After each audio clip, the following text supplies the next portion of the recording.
Guys welcome to my channel again. তো দেখো চলে আসছে নতুন আরেকটা ভিডিও নিয়ে। তো আজকের এই ভিডিওটা খুব গুরুত্বপূর্ণ অঙ্গনওয়াড়ি কর্মীদেরকে নিয়ে।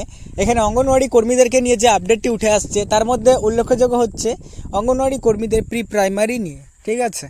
তো এখানে যেটা প্রি প্রাইমারি ট্রেনিং পশ্চিমবঙ্গে কবে থেকে চালু করা হবে, কিন্তু এখানে একটা কোশ্চেন সকলের অবশ্যই আসছে যে যেহেতু এটা বিজেপি সরকারের দ্বারা এই নতুন শিক্ষানীতিটাকে ইমপ্লিমেন্ট করা হয়েছিল, বাট এখনকার যে প্রেজেন্ট সিনারি রয়েছে সেই প্রেজেন্ট সিনারিতে কিন্তু এনডিএ সরকার গঠন করতে পারবে কি পারবে না এ বিষয় নিয়েও একটা কিন্তু সংশয় তৈরি হয়েছে।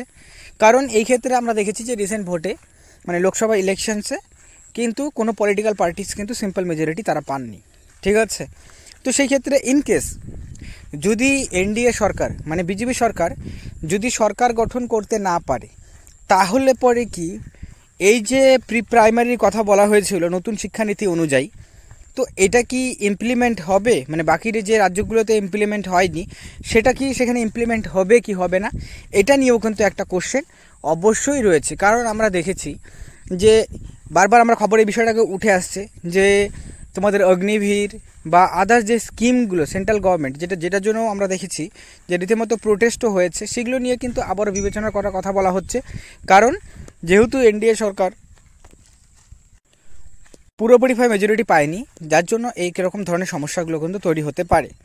তো সেই ক্ষেত্রে যদি এনডিএ সরকার মনে করো সরকার গঠন করতে না পারে, ঠিক আছে, বা যদি পারেও, দুটারই আমরা পসিবল সিনারিটাকে বিষয়টাতে আমরা তুলে ধরার চেষ্টা করব, ঠিক আছে।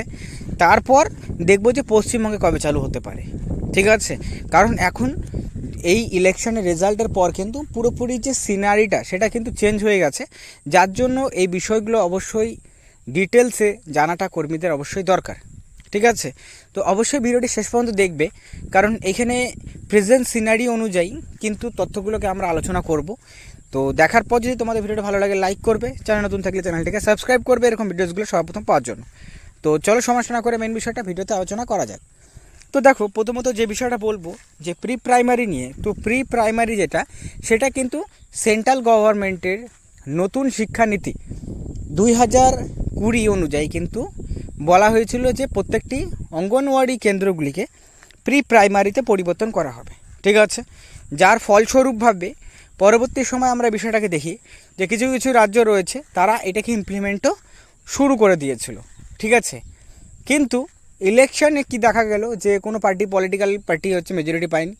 তো সেই ক্ষেত্রে এটার প্রভাব কতটা পড়বে, তো আদৌ কি এটা কন্টিনিউ থাকবে নাকি এটা আবার উইথড্র করা হবে, এই বিষয়টা আমি তোমাদের জানিয়ে দিচ্ছি যে তো এটা কিন্তু কন্টিনিউ হওয়ার সম্ভাবনা সবচেয়ে বেশি। কারণ কিছু কিছু রাজ্য রয়েছে যারা কিন্তু অলরেডি নতুন শিক্ষানীতি অনুযায়ী যে শিক্ষা ব্যবস্থাটি রয়েছে এটাকে কিন্তু অ্যাডজাস্ট করেছে, যার জন্য তোমাদের এই নতুন শিক্ষানীতিটাকে কিন্তু উইথড্র করা বা এই নতুন শিক্ষানীতিটা বন্ধ হয়ে যাওয়া এটা সম্ভাবনা কিন্তু বলতে গেলে এখনও পর্যন্ত কিন্তু সেরকম সম্ভাবনা নেই।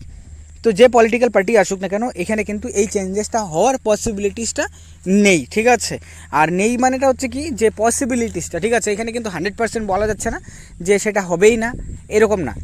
হওয়ার সম্ভাবনা অবশ্যই থাকে 1%, কারণ যেহেতু এবার কিন্তু ইলেকশনের পর পুরো সমীকরণটাই চেঞ্জ হয়ে গেছে, তো সে সম্ভাবনা তো অবশ্যই থাকে।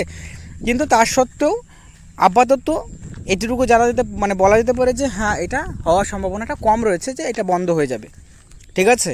তো এটা চালু হয়ে থাকবে এবং এই ক্ষেত্রে যে কোনো পলিটিক্যাল পার্টি সেটা